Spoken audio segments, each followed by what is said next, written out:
Hi everyone, मेरा नाम किशोर कुमार है। इस वीडियो के अंदर हम लोग बात करेंगे परसेंटेज के नेक्स्ट क्लास को। और इस वीडियो के अंदर हम बात कर रहे होंगे प्राइस, कंजप्शन और एक्सपेंडिचर के ऊपर। जो सवाल होता है काफी इंपॉर्टेंट होता है, बहुत ही सिंपल वे में आपको सिखाने का कोशिश करेंगे। तो आज ये शुरू करते हैं। इससे पहले हमने कई सारे क्लास देख चुके हैं परसेंटेज का, उम्मीद करें वो सब क्लास आप देखे होंगे और उसको सीखे होंगे। और आज हमारा रहने वाला प्राइस, कंजप्शन और एक्सपेंडिचर के अंदर काफी बेहतरीन तरीके से सिखाने का प्रयास रहेगा मेरा। तो आज ये शुरू करते हैं। सवाल को शुरू करने से पहले कुछ बेसिक चीजें होते हैं, उसको देख लेते हैं, ठीक है। आ जाइए। यहां पर एक बात समझिए, क्या सीखने वाले हम लोग? Price consumption, price into consumption बराबर एक्सपेंडिचर, बराबर एक्सपेंडिचर। इसी पर बेस्ड है, कोई बड़ी बात नहीं है, आप आराम से सीख जाएंगे, ठीक है।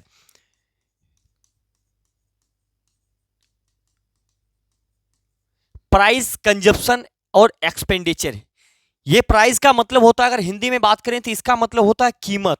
आप इसको देखेंगे, इसका मतलब होता है कीमत। इसका मतलब होता है खपत, आप जान लीजिए खपत। और इसको जान लीजिए कि आप इसको कहेंगे हम लोग वाई कहेंगे या तो खर्चा कहेंगे, आपको देखने को मिलेगा सवाल में। अब ये क्या प्रोसेस है, क्या चीजें हैं, इसको समझिए। देखिए, इसको शॉर्ट में अगर लिखा जाए तो हम लिख सकते हैं P into c equal to e. P into c equal to e, यही एक फॉर्मूला है। ये देखिए, इससे पहले जो आपको पढ़ाया था मैंने कि एरिया वॉल्यूम, ये जो पढ़ाए थे ना कि आयत में इतना परसेंट का इंक्रीज कर दिया, इसकी लंबाई पर कुछ इंक्रीज कर दिया, चौड़ाई पर छोड़ दिया और क्षेत्रफल पर कुछ इंक्रीज कर दिया, तो बताइए चौड़ाई पर क्या बढ़ेगा? ठीक है, जो आपको पढ़ाए थे। जैसे होता है आयत का क्षेत्रफल बराबर क्या होता है फॉर्मूला, कि लंबाई गुना चौड़ाई बराबर होता है एरिया। एरिया का मतलब समझ रहे, यानी कि क्षेत्रफल। ये क्या है? ये क्षेत्रफल। क्षेत्रफल बराबर क्या होता है? लंबाई गुना चौड़ाई। तो ये आयत का जो सेम टू सेम चीजें हम सीख रहे थे ना, वही चीजें यही वाला है। अगर आप देखेंगे तो वही चीजें हैं। यहां पर क्या है? यहां पर नाम अलग है। यहां पर प्राइस है, कंजप्शन और एक्सपेंडिचर कह दिया कि भाई ये तो प्राइस कीमत है, ये आपका मूल्य हो जाएगा, और ये हो जाएगा आपका खर्चा कि किस बेसिस पे होंगे, ठीक है। अब मैं आपके सामने एक इसका एग्जांपल देते हैं कि कैसे क्या काम होगा, उसको देखिए, ठीक है। मान लेते हैं इसी को आप मुख्य रूप से आप देखेंगे यहां पर। देखिए भाई, अगर मान लेते हैं कि प्राइस मेरा है, ये प्राइस है, ठीक है। प्राइस में कह दिया कि भाई साहब प्राइस में मैंने 10% का इंक्रीज कर दिया, प्राइस पर 10% का इंक्रीज कर दिया। और ये जो कंजप्शन है, कंजप्शन, इस पर मैंने 20% का इंक्रीज कर दिया, ठीक है, 20% का वृद्धि कर दिया। तो आप बताइए कि एक्सपेंडिचर पर क्या प्रभाव पड़ेगा, एक्सपेंडिचर पर क्या प्रभाव पड़ेगा, इसको बताना है। मान लेते हैं कि ये कह दिया जाए, तो इसको दो तीन तरीके से आप बना सकते हैं। एक तो रेशियो मेथड लगा लीजिए, या तो सक्सेसिव लगा लीजिए, या तो और एक मेथड है उसको भी बताएंगे। देखिए, इसको दो तरीके से आप कर सकते हैं। सबसे पहले हम क्या करेंगे, सबसे पहले यहां लिखेंगे जो प्राइस है ना, प्राइस, प्राइस हुआ क्या? 10% का इंक्रीज है। तो 10% का फ्रैक्शन वैल्यू क्या होता है? 10% का फ्रैक्शन वैल्यू होता है 1/10। 1/10 का मतलब क्या है कि कोई भी चीज 10 था, 10 से हो गया 11, ठीक है। यानी कि प्राइस क्या हो गया? 10 से 11 हो गया। बातों को समझ में आया कि नहीं आया? ठीक है। जैसे कह रहा कि सी पर, कंजप्शन पर 20% का इंक्रीज किया गया, कंजप्शन पर 20% का इंक्रीज किया गया। तो 20% का मतलब होता है भाई साहब 1/5। यानी कि कोई भी चीज 5 था पहले, 5 में 20% का इंक्रीज, 5 से 1 बढ़ गया तो 6 हो गया। यानी कि कंजप्शन की जब भी बात करेंगे तो वो क्या हो गया? 5 से हो गया 6। अब ओवरऑल बताना है। देखिए, प्राइस गुना कंजप्शन बराबर एक्सपेंडिचर होता है, प्राइस गुना कंजप्शन बराबर एक्सपेंडिचर। तो यहां से एक्सपेंडिचर जब आप निकालेंगे तो इसको आमने सामने गुना कीजिए भाई साहब। तो 10 बचे हो जाएगा यहाँ पर 50, और 11 चौक 66 हो जाएगा। यानी कि देखिए, एक्सपेंड पहले खर्चा 50 था, अब खर्चा 66 हो गया। तो खर्चा में कितने का इंक्रीज हो गया? तो 50 से 66 तक जाने के लिए कितने घर कूदे हमने? 10 चौक 16, 16, 16 बढ़ गया, 16 बढ़ गया। कहां से बढ़ रहा? 50 से बढ़ रहा, तो नीचे 50 रखेंगे। अब प्रतिशत में बदल रहा तो 100% से गुना कर देंगे, ठीक है। अब देखिए, 50 दूना 100 हो जाएगा, 16 दुगने हो गया 32। यानी कि उसका, यानी कि बातों को समझिए, उसका मतलब एक्सपेंडिचर में, खर्चा में 32% का इंक्रीज हो जाएगा। ये एक मतलब मेथड है बनाने का, रेशियो मेथड, ठीक है। दूसरा मेथड देखिए, दूसरा मेथड क्या होगा, इसको समझिए। इसको हम उधर करते हैं। अगर इसी सवाल को हम इस प्रकार से बनाते, जैसे मैंने 10 और 20 रेशियो कर लिए, इसी को आप इस तरीके से बना सकते थे कि पी में अगर मतलब प्राइस में बढ़ाया गया तो 10% बढ़ाया गया। तो इसको हम मान लेते कि पहले मेरा 100 था और इसमें 10% का इंक्रीज किया गया, यानी कि 110 हो गया, ठीक है। फिर हम फिर सी मानते हैं, यहाँ पर सी कंजप्शन, इसमें 20% का इंक्रीज किया गया, यानी कि पहले अगर मेरा 100 था, 20% का इंक्रीज कर दिया तो 120 हो गया। अब कितना हो गया मेरा भाई? अब इसको आप इससे इसको गुना करेंगे, इससे इसको गुना करेंगे तो ये मेरा एक्सपेंडिचर आ जाएगा। तो यहाँ पर चीजें बड़ा हो जाता है कैलकुलेशन, तो इसीलिए हम यहाँ पर रेशियो का इस्तेमाल कर देते हैं। दूसरा मेथड ये था, ठीक है। तीसरा क्या कहता है, ठीक है, तीसरा दूसरा चीज में काम आ जाता है, उसको देखिए। अगर मान लेते हैं, इसको इधर लाते हैं, अगर मान लेते हैं कि आपको सवाल में यही सवाल कहेगा, ठीक है। अब क्या करेगा कि मान लेते कि अब ये सवाल बोल दिया जाए कि भाई साहब जो ये सी था ना, ये सी में अब हम नहीं बढ़ा रहे हैं, अब हम बढ़ा रहे हैं आपका एक्सपेंडिचर में 20% का इंक्रीज कर दिए एक्सपेंडिचर में। तो यार बताओ कि इस पर क्या प्रभाव पड़ेगा, कंजप्शन पर क्या प्रभाव पड़ेगा। तो इसको भी आप दो तरीके से ही बना सकते हैं। एक तो आप ये ले लीजिए, पी को ले लीजिए कि ये बढ़ाया गया 10 से, तो ये 10 से 11 हो जाएगा। और कंजप्शन नहीं पूछा गया, इसकी को निकालना है तो इसका घर को खाली छोड़ देंगे हम। और एक्सपेंडिचर को बढ़ाया गया है कितना, 20%, यानी कि 5 से 6 हो जाएगा, 5 से 6। अब इसका वैल्यू चाहिए, इसका वैल्यू चाहिए कि नहीं चाहिए, इसका वैल्यू चाहिए। तो हम क्या करते हैं, तब हम करते हैं क्या है भाई साहब कि इसको आपस में गुना कर लेते हैं, क्रॉस। तो जब इसको इससे गुना करेंगे तो 11 5 55 हो जाएगा, और 10 चौक हो जाएगा 60। कितने का इंक्रीज हो गया, पहले 55 था खर्च मतलब कंजप्शन, अब 60 हो गया। 5 का इंक्रीज कहां से, 55 से, तो नीचे 55 रहेगा, प्रतिशत में बदलना तो 100% से गुना, 5 से चल जाएगा 11 बार में 100/11। इसका मतलब होता है 9.1/11% का इंक्रीज होगा, ठीक है। ये एक मेथड। अब ये आप एक याद कीजिए, जब हम आपको एक चीज पढ़ाए थे आप इस तरीके से कर सकते हैं, या तो आप 100 मानकर भी कर सकते हैं, कोई दिक्कत वाली बात नहीं है। तो ज्यादातर केसेस में क्या होता है, ज्यादातर केसेस में आप हमेशा उस चीज को फोकस कीजिएगा कि जब सीधा सीधी परसेंटेज दे दिया जाए 20%, 25%, आपका 50%, तब रेशियो मेथड का इस्तेमाल कर देंगे। अब टेढ़ा मेढ़ा दे देगा 17%, 18%, तो इसका दिक्कत हो जाता, तब हम 100 से तुलना कर देंगे, ठीक है। जब उस तरीका रहेगा तब आप हमेशा 100 से तुलना कर दीजिएगा, तो आपका आंसर मतलब कैलकुलेशन आसान हो जाएगा, ठीक है। अब इसी चीज को और एक तरीके से आप कर सकते हैं, और एक तरीका मेरा क्या कहता है उसको देखिए। इसी चीज को और एक तरीका क्या कहता है, अभी समझने की कोशिश कीजिए क्लास, ठीक है। अब 100 यहां पर हम रखेंगे, 100, ठीक है, 100 रखेंगे। इसका ऊपर में होता है हमेशा पी रखेंगे या तो सी रखेंगे, और इसका नीचे इस साइड में हम रखेंगे एक्सपेंडिचर को रखेंगे। ये क्या है भाई, ये काम तब लगेगा जब आपको सवाल में दोनों में से किसी एक का मान दिया हुआ रहेगा, और इसका मान मतलब दिया हुआ होना चाहिए। इसका मान आपको जब देगा, एक्सपेंडिचर देगा, और पी या सी दोनों में से किसी एक का मान देगा, तो हम इसका डायरेक्ट इस्तेमाल कर लेंगे। जैसे पी पर 10% का इंक्रीज किया तो 100 में से 10% हो गया 110 डायरेक्ट। उसके बाद ये वाला एक्सपेंडिचर में 20% का इंक्रीज किया गया तो ये 120 हो जाएगा। अब कितने परसेंट का इंक्रीज हुआ, टोटल 10%। कहां से, तो 110 से इंटू 100%। बात बन गया कि नहीं बन गया, ये 0 से 0 कट जाएगा तो 100/11 आ जाएगा। इसको तोड़ देंगे तो 9.1/11%। भाई ठीक है ना, यही आएगा, आपको पढ़ा रखे 11×99 100/11%। ये बात समझ में आ गया कि नहीं आ गया। ये कब काम आएगा, ये काम ऊपर में हमेशा पी या सी को रखेंगे। ये भी चीजें सेम काम आ जाता है कब, जब हमको आयत वाले में दे दिया जाता है, आयत का लंबाई में सेम काम होता है कि यहाँ पर 100 रखेंगे, यहाँ पर हम लंबाई या तो चौड़ाई को रखते हैं, और यहाँ हम एरिया को रखेंगे, एरिया यानी कि क्षेत्रफल को, तब ये सेम चीजें भी काम आ जाता है वहां पर। यह दोनों में से किसी एक का मान दिया हुआ रहेगा, या तो लंबाई का या तो चौड़ाई का। जिसका मान दिया हुआ रहेगा, मान लेते लंबाई का दिया और क्षेत्रफल का दिया, तो आपका चौड़ाई का मान निकलेगा। अगर यहाँ पर चौड़ाई का मान दिया और क्षेत्रफल का मान दिया तो आपका लंबाई का मान निकलेगा। चाहे घटाए बढ़ाए कुछ भी करे, आप आराम से कर पाओगे। ये एक प्रोसेस था, ठीक है। अब इसमें और एक काम आता है प्राइस, कंजप्शन और आपका एक्सपेंडिचर में, वो आपको वहां पर बताएंगे जब हम दूसरा टाइप के सवाल को सॉल्व करेंगे इसी वीडियो के अंदर में। जब दूसरा टाइप के सवाल को सॉल्व करेंगे तब वहां पर टाटका मतलब गरम तुरंत चीजें आपको बताएंगे, तो वहां पर ज्यादा समझ में आएगा, ठीक है। अभी देखिए आप सवाल पर आते हैं। हमेशा कोशिश कीजिएगा कि जो भी चीजें दिया गया है ना, कुंजी बनाने का इस्तेमाल कीजिए। कुंजी का मतलब क्या होता है कि सवाल में दिया किया गया है, हमको चाहिए क्या, ठीक है। तो सवाल को एक बार पढ़िए, देखिए कहता है कि यदि पेट्रोल की कीमत का मतलब समझ रहे, जहां पर कीमत रहेगा आप समझ लीजिए कि भाई ये मेरा पी का मान है, कीमत यानी कि प्राइस यानी कि पी का मान है, तो हमें पी दिया गया, ठीक है। 19% बढ़ गई है, पी का मान 19% बढ़ गई। सुनीता पेट्रोल पर केवल 12% ही अतिरिक्त खर्चा करना चाहती है, तो उसे पेट्रोल की खरीदी गई मात्रा को कितने % से कम करना चाहिए, ठीक है। यानी कि देखिए कीमत में 19% बढ़ाया गया, तो और सुनीता पेट्रोल पर कितना उसका खर्चा कितना करना चाहती है, 12%। यानी कि बाई ये क्या है, ये सुनीता केवल 12% अतिरिक्त खर्चा मतलब क्या है, ये मेरा ई का मान है, ये व्यय रहेगा या खर्चा रहेगा तो वो एक्सपेंडिचर का मान होता है। तो आप यहाँ पर एक बात समझिए, आपको क्या दिया गया है, आप दो तरीके हम बताएंगे फटाफट, आप दिमाग चिंता मत कीजिए। देखिए सबसे पहले तो पी है, तो पी लिखिए आप। पी में क्या करते हैं, पहले कोई 19% बढ़ाया गया तो अब एक दिमाग लगा सकते हैं कि कोई चीजें 100 था भाई, उसमें 19% बढ़ा दिया तो 119 हो गया। बातें समझ में आया कि नहीं आया? जब भी 19, 21, 23 इस तरह का रहेगा तो 100 मान के बनाएंगे। 100 था अब 119 हो गया, ठीक है। अब सी पूछ रहा है, सी पूछ रहा है कि दी गई मात्रा में कितने परसेंट से पेट्रोल खरीदा गया मात्रा में कितने परसेंट से कम होना चाहिए, यानी कि कंजप्शन खपत में कितने परसेंट से कम होगा। तो इसका मान तो निकालना है, इसको छोड़ देंगे। बाकी एक्सपेंडिचर का मान आपको देखिए दिया हुआ है, एक्सपेंडिचर का मान दिया हुआ क्या दिया है, 12% से अतिरिक्त खर्चा करना चाहती है। 12% अतिरिक्त मतलब 12% अधिक खर्चा करेगा, यानी कि 100 अगर पहले था तो अब कितना कर रहा है, 112 कर रहा है। ये बातें समझ में आ गया। अब इसका वैल्यू चाहिए, तो इसका वैल्यू जब भी आपको चाहिए होगा ना, तो आप क्या कीजिए कि इसको क्रॉस गुना कर लीजिए 100 और 9 को। तो यहाँ पर क्या हो जाएगा, 100 गुना 119, माफ कीजिएगा 119 था, इसको गुना करेंगे तो क्या हो जाएगा 100 गुना 112।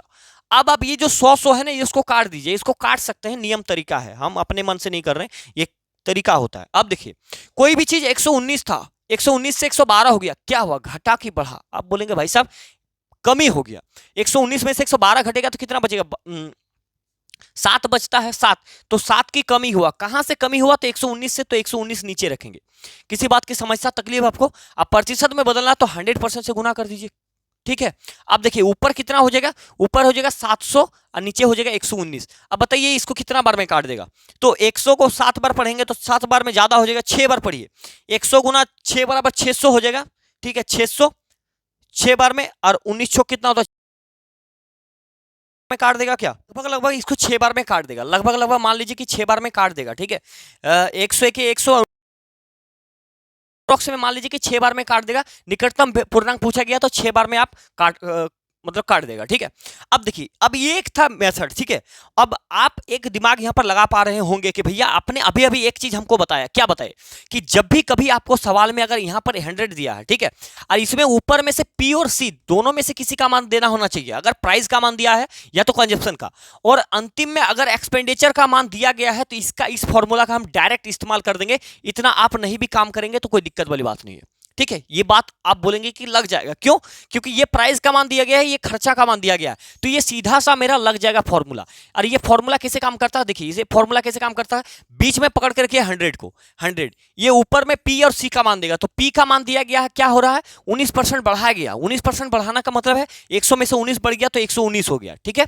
अब नीचे एक्सपेंडिचर का मान, एक्सपेंडिचर में कितना अतिरिक्त खर्चा कर रहा है 12%, यानी कि 100 में से बढ़ा देंगे तो 112 हो गया। अब 119 से 112 हुआ तो कितना का कमी हो गया, 7 का कमी, कहां से, तो नीचे 119 से। अब प्रतिशत में बदलना है तो 100% से गुना, वही बात हो जाएगा कि 700 बटे 119 प्रतिशत, 119। तो इससे इसको काटेंगे तो अप्रोक्स में 6 बार में इसको काट देगा, ठीक है, 6 बार में।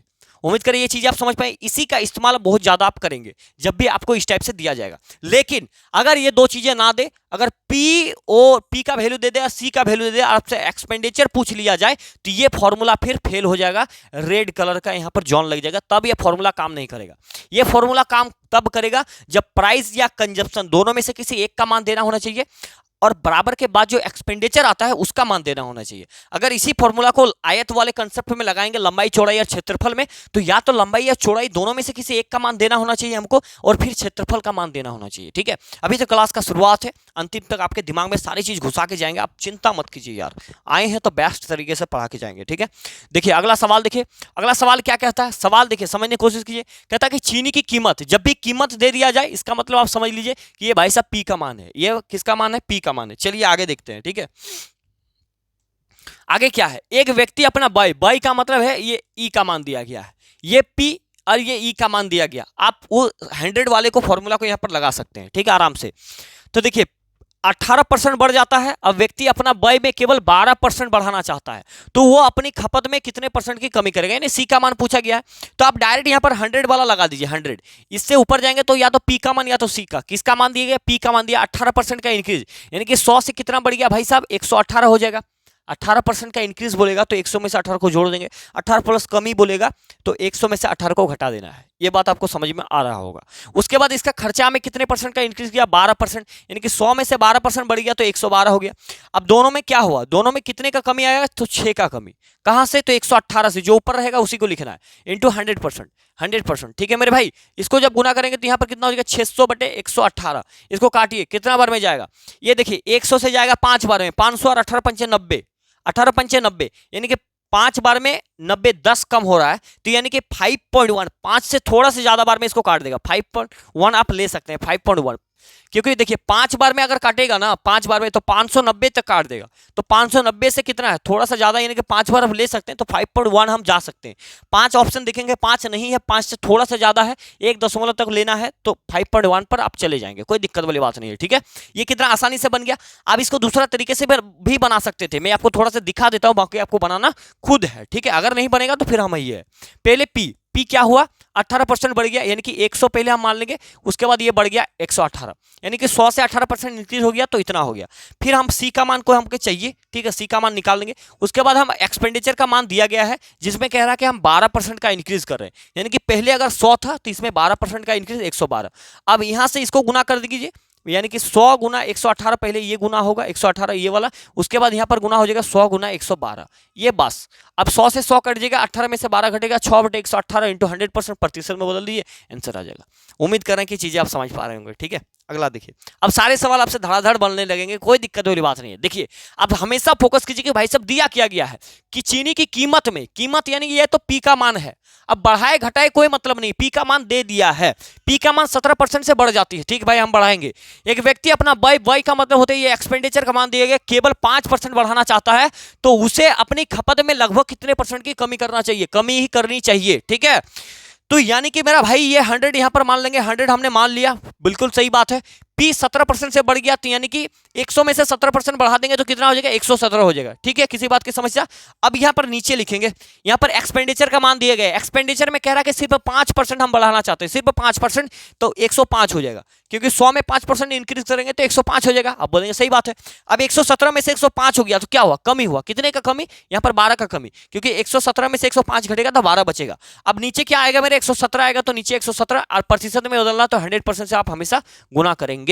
ऊपर हो जाएगा आपका 1200, 1200 बटे यहाँ पर नीचे हो जाएगा 117। अब इससे इसको भागा कर देंगे तो आंसर आ जाएगा। देखिए, जब भी हम कितना से भागा करना चाह रहे हैं, 117 से भागा करना चाह रहे हैं 1200 को, कितना से भागा करेंगे, अगर इससे 10 से बार देंगे ना, 10 बार, तो ये 1170 आ जाएगा, 1170 जीरो हो जाएगा, 10 में 7 जाएगा तो 3, इधर कुछ नहीं, जीरो, पॉइंट लगा दीजिए, जीरो। अब इससे इसको कितना बार में जाएगा, 2 बार में कितना होगा भाई, 217 में 34, तो अप्रोक्स 2 बार में कम हो जाएगा, 3 बार में थोड़ा सा ज्यादा हो जाएगा, मतलब 317 या 51, तो 10 से थोड़ा सा ज्यादा 2 बार है। ठीक है, 10 से 2 बार ही आप लेंगे, क्योंकि 2 बार में 234 आएगा, 3 बार में ज्यादा होगा। तो आंसर में देखिए क्या है, 10 से 10.2 से थोड़ा सा ज्यादा ये है, 10.2 मेरा आंसर होना चाहिए। सेसफल कुछ बचेगा, तो सेसफल के लिए इन्होंने 2 को क्या किया, 3 ही मान लिया है, तो इसका आंसर 3 ही हो जाएगा। ठीक है मेरे भाई, समझ में आ गया कि नहीं आ गया। दूसरा मेथड आप इस प्रकार से बना सकते, पी मान करके, उसके बाद सी मान करके, यहां पर एक्सपेंडिचर का मान निकाल देते। पी कहता कि 100 से 17 हो गया, तो 100 से कितना हो जाता है, 117 हो जाता है। सी का मान चाहिए, एक्सपेंडिचर कहता कि 100 से कितना हो गया, 105 हो गया। इस दोनों का आपस में गुना कर लेते, 100 गुना 117, और फिर इसको गुना कर लेते, आंसर आ जाता। ठीक है, आपको दोनों तरीके बता के चल रहे हैं, ताकि आपके दिमाग में चीजें आ जाएंगे। ठीक है, और एक बात बता देना चाहता हूँ कि इस सवाल को जब प्रैक्टिस कीजिएगा, ठीक है, जब भी इस सवाल को आप प्रैक्टिस कीजिएगा, तो दोनों मेथड से प्रैक्टिस कीजिएगा। ऐसा नहीं कि मैं शॉर्ट मेथड सीख गए तो किताब में शॉर्ट ही बना लिए, तो शॉर्ट बना लेंगे तो फिर बाद में भूल जाएंगे, ये भी बात है। ट्रिक का ही बात होता है कि अंतिम में भूल जाते हैं आप। ठीक है, तो ध्यान रखिएगा दोनों का, मतलब कंसेप्ट में ये चीजें ध्यान रखिएगा कि पी और सी दोनों में से किसी एक का मान देना होना चाहिए। प्राइस, कंजप्शन, एक्सपेंडिचर जब भी आपके सवाल में झलकेगा, तो यानी कि पी इंटू सी, इस दोनों का मान का एक देना चाहिए, और ये जो एक्सपेंडिचर आता है इसका मान, इस दोनों में से किसी एक का मान हमको देना होना चाहिए, इसका तो फिक्स से देगा, तभी ये फॉर्मूला काम करेगा। ठीक है, आगे देखिए, वरना हमारा जिंदाबाद है, इसको आप लगाइएगा, हर जगह काम में आता है। ठीक है, हर जगह काम में। अब अगला देखिए, कहता क्या है कि एक वस्तु की कीमत यानी कि ये पी का मान है, पकड़ लिए हमने, प्राइस का मान है कीमत, 23% की वृद्धि हुई। एक परिवार ने इसकी खपत को इस प्रकार से कम कर दिया कि उस पर होने वाला वाई यानी कि वाई का मतलब क्या है, एक्सपेंडिचर है। ये मेरा ई का मान हो जाएगा एक्सपेंडिचर कि 5% अधिक था, ठीक है। तो परिवार ने वस्तु के खपत में कितने परसेंट की कमी की, एक दशमलव स्थान तक सही बताइए आंसर। तो कोई दिक्कत वाली बात नहीं, पी का मान और ई का मान दिया गया है तो हम 100 का इस्तेमाल कर देंगे। यहां पर हम ले लेंगे 100 में से पहले कितना बढ़ाएगा भाई साहब, बढ़ा गया 23%, तो ये 123 हो गया। कितना हो गया यहां पर 123 हो गया। अब एक्सपेंडिचर में कितने परसेंट का अधिक खर्चा करता है, 5%, तो यानी कि ये हो जाएगा 105। अब ये इससे कितना ज्यादा है, तो आप बोलेंगे भाई साहब 18 में 5 जोड़ेंगे तो 23 मिलेगा, यानी कि 18 का कमी है, माफ कीजिएगा कमी हो रहा है 18 का, कहां से, 123 से, तो नीचे 123 रहेगा। इसी को प्रतिशत में बदलना तो 100% से गुना करना पड़ता है। ऊपर में इसको करेंगे तो ये 1800 आ जाएगा बटे 123 आ जाएगा। अब इसको भगा कर लीजिए यार, इसको भगा कर लेंगे तो इसका आंसर हमें दे देगा। जब भी हम 123 से क्या करेंगे, 1800 को भागा करेंगे तो 123 से कम 123 ले लीजिए पहले, 10 में 3 जाएगा तो 7 बचेगा, 10 में 3 गया 7, यहाँ पर 7 बचा, 7 में 2 गया तो 5 बचा, ये 0 उतर गया, ठीक है। अब इसको कितना बार में जाएगा, अब इसको 5 बार में ले लेंगे तो 500 और 23 चौके 5 बार में ज्यादा हो जाता है, 4 बार में ले लीजिए, 4 बार में, 4 में जब लेंगे ना तो 100 चौका 400, 23 चौके 92, यानी कि 492 हो जाएगा। फिर क्या बचेगा 8, यहाँ पर 10 में 2 गया तो यहाँ पर 8 बचेगा, यहाँ पर बचेगा आपका 16 में 9 जाएगा तो 7 बचेगा, यहाँ पर कुछ नहीं तो 0, पॉइंट लगा दीजिए, 0 आ गया। अब इसको कितना बार में काट देगा, तो अप्रोक्स 6 बार में आप मान लीजिए कि काट देगा। 100 गुना 6 बराबर 600 तक पहुंच जाएंगे, और 23 गुना 6 कम से कम तो कुछ तक दूर तक इस तक पहुंच ही जाएंगे, ठीक है। तो अप्रोक्स 14.6 इसका आंसर हो जाएगा अप्रोक्स में, ठीक है, लगभग में ही आंसर बताना है। तो 14.6 एक ही आंसर है ये वाला, और ये आपका सही उत्तर हो जाएगा, ठीक है मेरे भाई। उम्मीद करें ये चीज आप समझ पाए हैं। इस सवाल को आप खुद इस प्रकार से बनाएंगे कि पी का मान दिया गया, सी का पूछा गया, एक्सपेंडिचर दिया गया, ठीक है, इसका मान आप खुद बनाएंगे। अगला सवाल देखिए, अगला सवाल क्या है, दूसरा सवाल है, देखिए कहता क्या है कि जब चावल की कीमत में 25% की वृद्धि की गई, कीमत में 25% का वृद्धि कर दिया गया, ठीक है बात, तो एक व्यक्ति चावल पर अपने व्यय में केवल 15% का वृद्धि करना चाहता है, व्यय में 15% का वृद्धि करना चाहता है, तो खर्च के समान स्तर को बनाए रखने के लिए सक्षम होने के लिए चावल की खपत में कितने प्रतिशत की कमी करनी चाहिए। ये एक्सपेंडिचर का मान है, ये पी का मान है, आराम से बता दीजिए। इसको 2-3 तरीके से बना सकते हैं, रेशियो मेथड से भी लेके चले जाइए, लेकिन सबसे आसान है कि आप यहां से 100 मान लेंगे, 100 मान लिए, पहले यहां पर क्या इंक्रीज हुआ, पी 25% इंक्रीज हुआ, तो ये मेरा हो गया 125, ठीक है। अब एक्सपेंडिचर में कितने का वृद्धि किया गया, देखिए अपने व्यय में केवल 15% वृद्धि किया, यानी कि ये हो गया 115, तो 125 से 115 आ गया, कितने का कमी आ गया, आप बोलेंगे भैया 10 की कमी, कहां से, तो 125 से, 125 इंटू प्रतिशत में बदलना, 100% से गुना। अब देखिए 25 चौका 100 होता है, 25 पंचे 125 होता है, 5 दूने 10 होता है, 4 दूने 8, 8% का क्या हो गया, 8% का कमी हो गया, ये नंबर आपका करेक्ट उत्तर बन जाएगा। अब बताइए इतने बड़े सवाल झोल झाल पूछा था, लेकिन आपको दो चीजें अगर आप ध्यान में रख देते हैं कि भाई साहब अगर प्राइस दिया जाए या तो सी कंजप्शन दिया जाए, और हमसे अगर पूछे कि बताओ यार एक्सपेंडिचर भी दिया जाए, हमसे पूछे कि उसका खपत में कितने % की कमी आ जाएगा, तो आप आराम से बता सकते हैं, कोई दिक्कत नहीं, ठीक है। अगला सवाल देखिए, अगला सवाल क्या कहता है, अगला सवाल क्या कहता है भाई साहब, अगला कहता है कि जब किसी वस्तु के मूल्य में 20% की कमी की गई तो उसके बिक्री में x% वृद्धि हुई, बिक्री यानी कि सी पर x% का वृद्धि हुआ।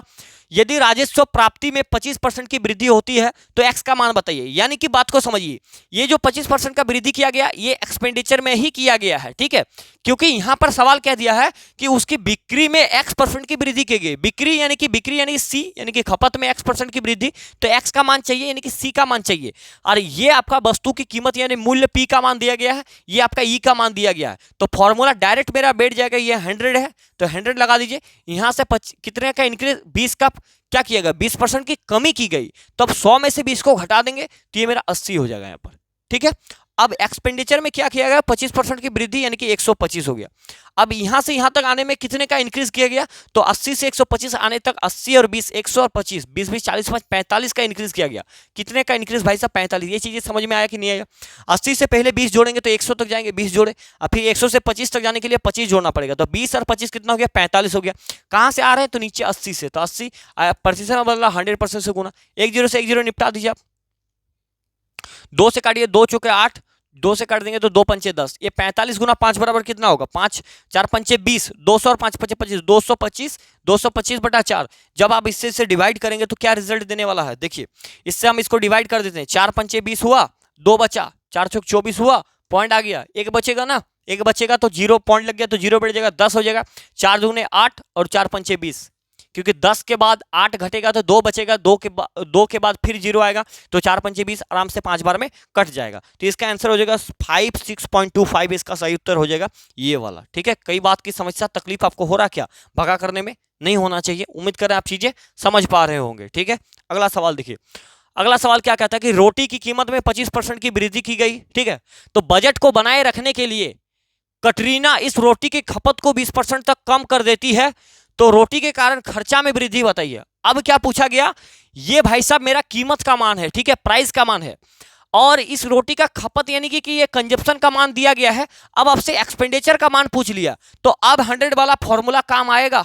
अब बोलिए, अब ये 100 वाला फॉर्मूला काम आएगा? नहीं काम आएगा, ये मेरा फेल हो जाएगा। क्यों भाई साहब? क्योंकि एक्सपेंडिचर का मान दिया नहीं गया, इसका मान दिया नहीं गया, तो ये फॉर्मूला मेरा किसी काम का नहीं। तो यहां पर अब हम बेसिक तरीका अपना देंगे, यानी कि प्राइस। प्राइस में क्या हो गया भाई साहब? प्राइस में कह रहा है कि प्राइस में क्या किया, 25% का वृद्धि हो गया। 25%, तो 100 मानकर भी बना सकते हैं, या तो 25% का फ्रैक्शन वैल्यू ले लीजिए, आप आराम से ले सकते हैं। 25% का फ्रैक्शन वैल्यू 1/4 होता है, 1/4 यानी कि 4 से क्या हो गया, 5 हो गया। वृद्धि बोलेगा तो 4 से कितना हो गया, 5 हो गया। अब आगे देखिए, आगे क्या कहता है कि खपत में 20% कम की गई, 20%, तो 20% का प्रतिशत वैल्यू कितना होता है, 1/5 होता है। तो कमी किया गया, मैंने मतलब पहले 5 था कंजप्शन में, पहले 5 था, अब 5 में 1 की कमी हुआ, तो अब कितना हो गया, 4। तो पूछ रहा कि एक्सपेंडिचर में क्या प्रभाव पड़ेगा। अरे भैया, एक्सपेंडिचर में क्या प्रभाव पड़ेगा, तो एक्सपेंडिचर में प्रभाव पड़ा देंगे, जो भी पड़ेगा गुना कर दीजिए, 4 पंचे 20 हो जाएगा, और इधर भी 20, तो 20 का 20 हो गया। अगर घटाया बढ़ाया कुछ भी किया भाई साहब, बदल दिया जो किया, 20 का 20 ही रह गया, यानी कि कोई भी कमी या लाभ आपको दिख रहा है क्या, नहीं दिख रहा है, यानी कि 0% का प्रॉफिट, 0% का लॉस, कुछ भी नहीं हुआ, तो 0% इसका सही उत्तर हो जाएगा। आप बोलेंगे भैया आप यहाँ पर 100 वाला मेथड का इस्तेमाल क्यों नहीं किए, मतलब 100 मान के क्यों नहीं बनाए कि ऊपर चल गया ये वाला प्रोसेस। तो इसीलिए नहीं किए क्योंकि एक्सपेंडिचर का मान नहीं दिया था, एक्सपेंडिचर हमें चाहिए था। तो उम्मीद करें ये सवाल आप समझ पा रहे हैं। इस सवाल को 2 बार से 3 बार आप ट्राई कीजिएगा, मैं तो समझा रहा हूं, उम्मीद करें आप समझ पा रहे होंगे चीजों। ठीक है, आगे देखिए, इस सवाल ने हर एक सवाल को आपको इस्तेमाल करना। अब देखिए यहां से थोड़ा सा खेल बदल जाएगा, टाइप बदल जाएगा, तो कुछ बदलने की जरूरत नहीं है, 1 सेकंड में सारी चीजें समझा देंगे आपको। ठीक है, थोड़ा सा ध्यान को लाइए वीडियो में, और यहां पर देखिए, ये प्राइस है, ये कंजप्शन है, और ये एक्सपेंडिचर है। अगर मान लेते हैं कि मैंने आपको 40 रुपया दिया खर्चा करने के लिए, 40 रुपया दिया, आप मार्केट गए, ठीक है, इसको मान लीजिए इस प्रकार से, आप 40 रुपया आपको दिए, तो आप जब पहली बार दुकान गए या बाजार गए, तो आपने देखा कि 10 रुपया कोई चीज है, 10 रुपया केजी है, तो 10 रुपया केजी है, तो आपने 40 रुपये में कितने केजी सामान ला पाएंगे? आपने देखा कि 4 सामान ले आए, मान लेते कि 4 सामान ले आए भाई, कितने सामान ले आए, केजी में लिखते हैं ताकि आपको ज्यादा चीजें समझ में आएगा। 4 केजी, मान लेते आप बाजार गए, आपको 40 रुपया मैंने दिया, बोले भाई साहब आप जा 10 रुपया का जो भी चीज मिलेगा, 10 रुपये का प्याज ले लेना, 10 रुपया पर केजी प्याज ले लेना। तो 10 रुपया के हिसाब से आपने 4 केजी प्याज ले लिया, तो 1 केजी का 10 रुपया, तो 4 केजी का 40 रुपया। ठीक है, अगला दिन फिर आपको दुकान भेजे, और अगला दिन भी आपको 40 रुपये ही हमने दिया है, कितना, 40 रुपये। लेकिन आज जब आप दुकान जा रहे हैं ना, आज जब आप मतलब मार्केट जा रहे हैं, तो आपने देखा कि भाई साहब ये जो प्राइस था ना, ये बढ़ गया यार, ये हो गया 20 रुपया प्रति केजी, ये 20 रुपया प्रति केजी हो गया। तो अब 20 रुपया अगर प्रति केजी हो गया, मेरे पास 40 रुपये ही पैसा है, तो हम सामान कितना लाएंगे, तब सामान हम कम लाएंगे, यानी कि सामान मेरा 2 केजी आएगा। ठीक है, सामान यानी कि 2 केजी। यानी कि इस चीज से आपको एक चीज समझ में आ रहा होगा कि अगर कभी दाम बढ़ेगा मेरा भाई, दाम बढ़ेगा, तो खपत मेरा घटता है, दाम बढ़ता है, यानी कि प्राइस का व्युत्क्रमानुपाती होता है 1/c, यानी कि कंजप्शन का। यानी कि दाम अगर बढ़ेगा, चीजों का दाम यानी कि प्राइस अगर बढ़ेगा, तो ऑटोमेटिकली खपत आपका घट जाएगा।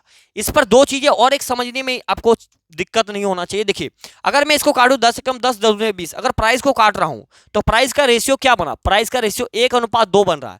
तो अगर मैं इसको भी कंजप्शन को काटूंगा ना, तो देखिए 2 एकम 2 और 2 दूगुने 4, यानी कि कंजप्शन का क्या बनेगा, 2:1 बनेगा। यानी कि आप देखिए प्राइस का जो भी रेशियो दिया हुआ रहेगा, अगर 1:2 है, और अगर दाम यानी कि आपका खर्चा कांस्टेंट है, खर्चा अगर नियत है भाई साहब, खर्चा अगर नियत है, तो जितना मूल्य है चीजों का, जितना दाम है वस्तु का, उसी का उल्टा खर्चा हो जाएगा, यानी कि कंजप्शन 2:1 हो जाएगा। बस इसी चीज को आपको समझाने का हम प्रयास कर रहे हैं।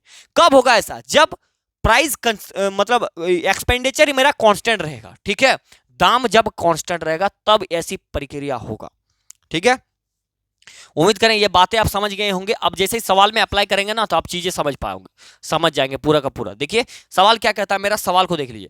सवाल कहता है कि भाई साहब दाल की कीमत 20% बढ़ जाती है, ठीक है। दाल की कीमत में 20% का इंक्रीज किया है। एक व्यक्ति ने शुरू में 60 किलो दाल दाल खरीदी, उसी राशि में, मतलब शुरू में उसी राशि में अब वो कितने किलो दाल खरीदेगा? जो भी दाल वो 60 किलो पहले खरीदा था उसी रेट में अब कितना खरीदेगा? कब? ये प्रोसेस कब करेगा? जब 20% का इंक्रीज होगा, दाल में बढ़ जाएगा। यानी कि प्राइस में इंक्रीज किया गया है। ये क्या है? कीमत यानी कि प्राइस। यानी कि प्राइस में 20% का इंक्रीज का मतलब क्या है? 20% का इंक्रीज का मतलब 20% का फ्रैक्शन वैल्यू हो गया आपका 1/5। यानी कि भाई साहब मेरे पास 5 था पहले प्राइस, तो अब हो गया 6। अब 6 हो गया। अब 6 हो गया तो प्राइस का उल्टा कंजप्शन यानी कि खपत तब कम होगा, 6 से 5 हो जाएगा, ऊपर नीचे मतलब आगे पीछे हो जाएगा चीजें। अब एक बात बताइए, ये एक व्यक्ति ने शुरू में 60 किलो चीजें खरीदता था, ठीक है, 60 किलो। इसके पास जो भी पैसा था, इस सवाल में पैसा नहीं दिया गया। इसमें 4 चीजें आपसे पूछ सकता है कि भाई शुरू में आपने कितना सामान खरीदा, ये पूछेगा। बाद में कितना सामान खरीदा, आपको दूसरा चीज क्या पूछ सकता है कि शुरू में कितना पैसा लगा और दूसरा में कितना पैसा लगा, ये भी पूछ सकता है। 4 ही चीज पूछ सकता है, आप आराम से बता सकते हैं, ठीक है। अब देखिए यहां पर ये कह रहा है कि सवाल में व्यक्ति शुरू में 60 किलो सामान खरीदता था, 60 किलो दाल खरीदता था, तो उसी राशि में अब कितना खरीदेगा? पहले यानी कि देखिए इतना, ये मान लीजिए पैसा यूनिट में है, ठीक है। शुरू में 60 किलो ये दाल खरीदता था, तो अब देखिए शुरू में ये कितना खरीद रहा है? 6 यूनिट खरीद रहा है, 6 यूनिट। लेकिन सवाल कहता है 6 नहीं, ये खरीदता था 60, तो ये इससे कितना गुना है भाई साहब? ये इससे 10 गुना ज्यादा है कि नहीं? यानी कि 6 यूनिट का मान अगर 60 है तो 1 यूनिट का मान कितना होगा? 60/6 यानी कि 10 होगा। 10 होगा कि नहीं? तो ये इससे कितना गुना? 10 गुना ज्यादा, यानी कि 6.60 होगा। तो ये सवाल बोल रहा है कि अब कितना खरीदेगा। तो प्राइस में अगर बढ़ गया भाई तो खपत तो कम होगा ही। तो खपत अब ये कितना खरीद रहा है? 5 यूनिट के हिसाब से खरीद रहा। तो ये 5 नहीं होकर के इसको 10 से गुना कर देंगे तो इसका रिजल्ट बन जाएगा 50 केजी। कितना बन जाएगा? 50 केजी। कितना बन जाएगा? 50 केजी। 50 केजी सही उत्तर हो जाएगा। ये बात आपको समझ में आया कि नहीं आया, ये बताइए। इसी सवाल का और एक एग्जांपल दे देते हैं ताकि आपको चीजें और भी क्लैरिटी हो जाएंगे, ठीक है। अब मान लीजिए भाई साहब, मान लीजिए कि उन्होंने अब क्या किया कि दाम को 25% इंक्रीज कर दिया, ठीक है। हम इस सवाल को थोड़ा सा साफ कर देते हैं, इस पर चढ़ा देते हैं। हम क्या चढ़ाएंगे इसमें बताइए? इसमें हम यहाँ पर 25 चढ़ाते हैं। अब बातों को समझने की कोशिश कीजिएगा, ठीक है, ताकि आपको यहां पर हमने चढ़ा दिया 25। अब सवाल में 25% का इंक्रीज किया दाल में, ठीक है। तो 25% का प्राइस में इंक्रीज कर दिया, इसका मतलब उन्होंने क्या किया? प्राइस, ये प्राइस है मेरा, प्राइस में 25% का इंक्रीज का मतलब है कि 25% का फ्रैक्शन वैल्यू क्या होता है? 1/4। यानी कि कोई भी चीजें पहले 4 था तो अब 5 हो गया, 4 था तो अब कितना हो गया? 5 हो गया, ठीक है। तो कंजप्शन क्या होगा कि पहले 5 केजी खर्चा करते थे तो अब तो 4 ही केजी करेंगे। क्यों? क्योंकि दाम बढ़ गया। दाम जैसे ही बढ़ता है समान राशि में तो ऐसा चीजें होता है। अब सवाल में कहता कि वो पहले 60 किलो दाल खरीदता था पहले, तो पहले वो कितना खरीद रहा? 60 नहीं, 5 केजी खरीद रहा, 5। तो 60, 5 यूनिट खरीद रहा था, 5 नहीं होगा, 60 होगा। इससे कितना गुना? 12 गुना है, तभी तो 12 पंचे 60 होगा। तो अब कितना होगा? अब 4 ना होकर के ये भी इसका 12 गुना, तो 12 चौके 48 केजी। अगर ऐसा देता तो ये होता, ठीक है, ऐसा देता तो ये होता। उम्मीद करें ये चीजें आप समझ पा रहे होंगे। मेन कंसेप्ट है आपको समझाना, ठीक है। अगला सवाल देखिए, अगला सवाल। इस सवाल से पहले आप इस सवाल को देखिए ताकि और भी क्लैरिटी आपको मिल जाएंगे, ठीक है। आपको बता देते हैं, देखिए ये सवाल क्या कहता है कि केले के मूल्य में 20% की कमी होने पर, केले के मूल्य में 20% कमी होने पर ग्राहक 80 रुपए में, रुपए 80 में 6 केले अधिक खरीद सकता है। केले के प्रति दर्जन में हुई कमी ज्ञात कीजिए। केले में कितने की कमी हुआ है रुपए में ज्ञात करना है, ठीक है। कितने प्रति दर्जन में कितने का कमी आया ये ज्ञात करना। देखिए अब एक बच्चा मार्केट गया तो देखा कि मूल्य, जो केला का मूल्य है ना, वो 20% कम हो गया। 20%, यानी कि पहले वो कुछ भी दाम में खरीद रहा था, पहले 80 रुपए लेके जाता था, ठीक है, इससे पहले। तो अगर मैं आज गया तो देखा यार 20% केले में दाम घट गया, यानी कि अभी तो किसका छठ का महापर्व का समय आ रहा है, तो 20% अगर केले का दाम गिर गया तो 80 रुपए में जरूर सा बात है कि ज्यादा केले लेके आएंगे, ठीक है। तो प्राइस में क्या किया है इन्होंने? प्राइस में 20% की कमी, यानी कि 20% का मतलब क्या है? 20% का मतलब 1/5, यानी कि पहले 5 दाम था तो अब 1 घट जाएगा। कमी बोलेगा तो ऊपर वाला घटेगा, तो 5 में से 1 घट जाएगा तो अब 4, ठीक है। अब जैसे ही सामान का दाम घट गया तो खपत बढ़ेगा, यानी कि पहले 4 खरीदता था तो अब 5 खरीदने लगा। पहले 4 खरीदता था, अब 5 खरीदने लगा। अब सवाल क्या कहता है कि रुपए 80 में 6 केले अधिक खरीद लिया, ठीक है। इससे पहले वो 80 रुपए में इतना ही केला लाता था, इतना ही केला, लेकिन जैसे ही 20% का कमी किया गया तो उन्होंने 6 केले ज्यादा खरीद लिया। तो 6 केले ज्यादा खरीद लिया, यानी कि कितना का इंक्रीज किया। पहले 4 खरीदता था, 5 खरीद रहा है, तो 1 यूनिट अधिक खरीद रहा है। 1 यूनिट खरीद रहा अधिक, तो 1 यूनिट का मान कितना है? 6 केले अधिक, यानी कि 1 यूनिट का मान 6 है। अब समझ गए बात को? तो 6 है, तो 1 यूनिट का मान 6 है, तो पहले कितना खरीदता था? तो इसको 6 से गुना करेंगे तो 6 चुके 24 केले, यानी कि 80 रुपए में पहले वो 24 केले खरीदता था ओरिजिनल, ठीक है, 24 केले। अब कितना खरीदेगा? तो इसको अब 6 से गुना कर देंगे तो 6 पंचे हो जाएगा 30 केले। अब वो 30 केले खरीदेगा, 30 केले खरीदेगा, ठीक है, ओरिजिनल में। तो सवाल क्या पूछ रहा है कि केले के प्रति दर्जन में हुई कमी ज्ञात कीजिए, कि प्रति दर्जन में, तो ये दर्जन में पहले 5 था, ये 4 हो गया, ये कमी का मान पूछ रहा है कि कितना होगा, ठीक है। तो मैंने दुकान 80 रुपए लेकर गए थे, 80 रुपए, तो दुकान मैंने 80 रुपए लेके चला गया। यहां पर बातों को समझिए ताकि आपको ज्यादा, 80 रुपए मैंने दुकान में लेके गया, ठीक है। तो 80 रुपए में जब दाम कम हुआ तो हमने कितना खरीदा? 30 केले खरीदा। दाम जब कम हुआ, कम का वाला पूछ रहा है, तो कम वाला यहां है, ठीक है। बातों को समझिए कि केले के प्रति दर्जन में हुई कमी ज्ञात करना है रुपया में। तो पहले 80 रुपए लेके जाते थे, यानी कि ये 4 नहीं था, 80 था, ठीक है। तो 80 रुपए लेके जाते थे, तो 80 रुपए में हमने अब कितना खरीद रहे हैं? 30 केजी, 30 केले खरीद रहे हैं, वहां पर 30। तो अगर इससे मैं डिवाइड करूंगा ना, तो ये 1 केले का मूल्य देगा। कितना केले का? 1। लेकिन सवाल में क्या पूछा है? सवाल में पूछा है कि प्रति दर्जन में कितने का कमी हुआ है। तो 1 दर्जन में कितना केला होता है? यहां पर ये 1 केले का मान होता है भाई साहब। तो 1 दर्जन में 12 केले, तो सीधी सी बात है, इसको 12 से गुना कर देंगे, 0 से 0 कट जाएगा, 3 से 4 बार में 8 से हो जाएगा 32। ये सही उत्तर, ठीक है मेरे भाई। उम्मीद कर आप चीजें समझ पा रहे होंगे। ये पहला सवाल था, ठीक है। इससे और भी आगे सवाल है, करा देंगे ना, चीजें दिक्कत नहीं होगा, ठीक है।